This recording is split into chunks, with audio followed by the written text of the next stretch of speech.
to launch the remainder of these forces, that we would go ahead and launch those forces. If you've just joined us, we're watching the commander of the Allied forces in the Middle East, General Norman Schwarzkopf, at a briefing explaining the strategy of the land war up to the present moment. This strategy briefing coming live from Saudi Arabia.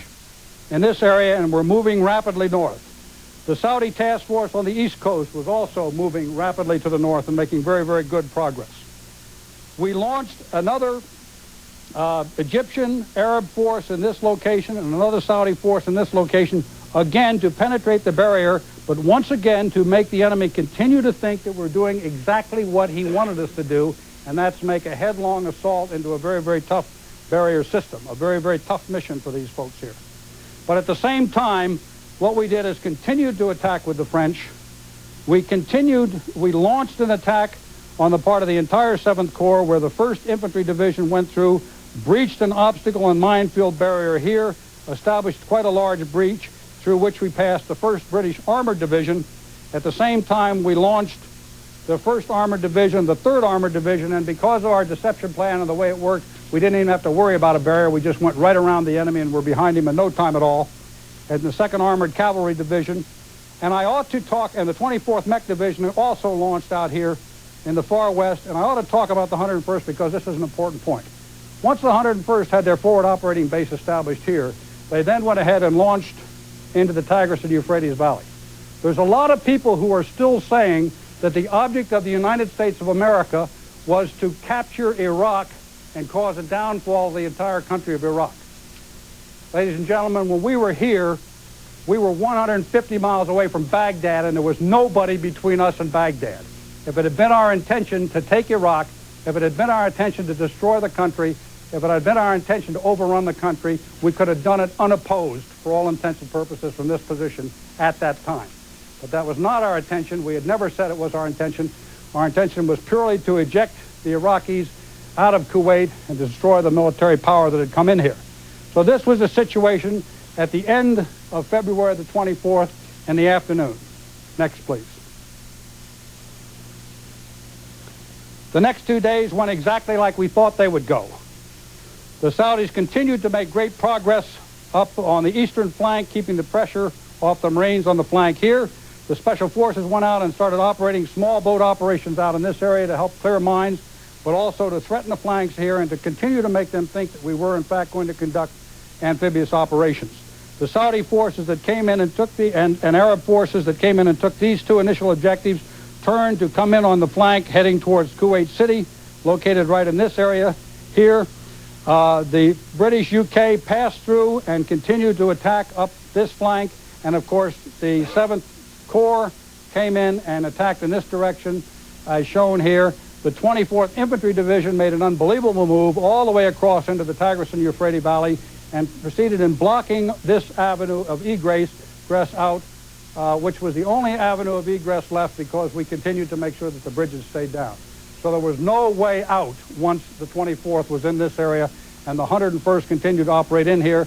The French, having succeeded in achieving all of their objectives, then set up a flanking position, a flank guard position here to make sure that no forces could come in and get us from the flank. By this time, we had destroyed or rendered completely ineffective over 21 Iraqi divisions. Next, please. And of course, that then brings us to today. Where we are today is we now have a solid wall across the north of the 18th Airborne Corps, consisting of the units shown right here, attacking straight to the east. We have a solid wall here again of the 7th Corps, also attacking straight to the east. The forces that they are fighting right now are the forces of the Republican Guard. Again, today we had a very significant day when the Arab forces coming from both the west and the east closed in and moved into Kuwait City, where they are now in the process of clearing Kuwait City entirely and assuring that it's absolutely secure. The 1st Marine Division continues to hold Kuwaiti International Airport. The 2nd Marine Division continues to be in a position where it blocks any egress out of the city of Kuwait so no one can leave. To date, we have destroyed over 29, destroyed or rendered inoperable. I don't like to say destroyed because that gives you the visions of absolutely killing everyone, and that's not what we're doing. But we have rendered completely ineffective over 29 Iraqi divisions. and the gates are closed. There is no way out of here. There is no way out of here, and the enemy is fighting us in this location right here. We continue, of course, to have overwhelming air power. The air has done a terrific job from start to finish in supporting the ground forces, and we also have had great support from the Navy, both in the form of naval gunfire and in the support of carrier air. That's the situation at the present time. Next, please.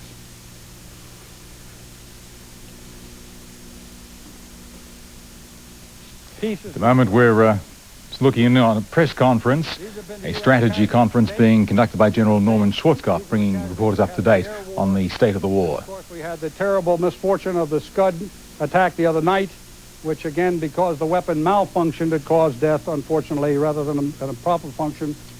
And then, of course, these are the casualties in the ground war to death, the total being as shown here. Next. Hold it, hold on for 1 second. 1 second is up. Next, please. We'll put all these charts that have them available for you afterwards. Now, I would just like to comment briefly about that casualty chart. The loss of one human life is intolerable to any of us who are in the military. But I would tell you that casualties of that order of magnitude, considering the job that's been done and the number of forces that are involved, is almost miraculous as far as the light number of casualties. It'll never be miraculous to the families of those people, but it is miraculous. Anyhow, this is what's happened to date with the Iraqis. They start out with over 4,000 tanks. As of today, we have over 3,000 confirmed destroyed, and I do mean destroyed or captured. And as a matter of fact, that number is low because you can add 700 to that as a result of the battle that's going on right now with the Republican Guard. So that number is very, very high, and we've almost completely destroyed the offensive capability of the Iraqi forces in the Kuwaiti theater of operation. The armored vehicle count is also very, very high, and of course you can see we're doing great damage to the artillery. The battle is still going on, and I suspect that these numbers will mount rather considerably. Next.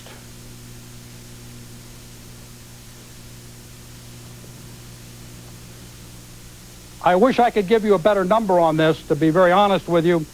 This is just a wild guess.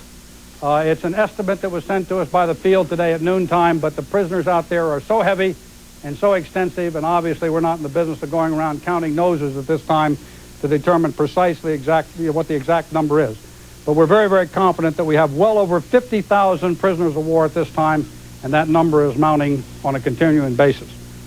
I would remind you that the war is continuing to go on. Even as we speak right now, there's fighting going on out there. Even as we speak right now, there are incredible acts of bravery going on. This afternoon, we had an F-16 pilot shot down. We had contact with him. He had a broken leg on the ground. 2 helicopters from the 101st, they didn't have to do it, but they went in to try and pull that pilot out. One of them was shot down, and we're still in the process of working through that. But that's the kind of thing that's going on out on that battlefield right now. It is not a Nintendo game. It is a tough battlefield where people are risking their lives at all time, and they're great heroes out there, and we ought to all be very, very proud of them. That's the campaign to date. That's the strategy to date, and I'd now be very happy to take any questions anyone might have. Yes, sir. I want to go back to the air war. The chart you showed there with the attrition rates of the various forces was almost the exact reverse of what most of us thought was happening. It showed the frontline troops attrited to 75% or more, and the Republican Guards, which a lot of public focus was on when we were covering the air war, attrited at less than 75. Why is that? I mean, how did it come to pass? Put that chart up again, Roger, will you please? Let me tell you how we did this. We started off, of course, against the strategic targets. I briefed you on that before. At the same time, we were hitting the Republican Guard. But the Republican Guard, you must remember... As you can see for yourselves,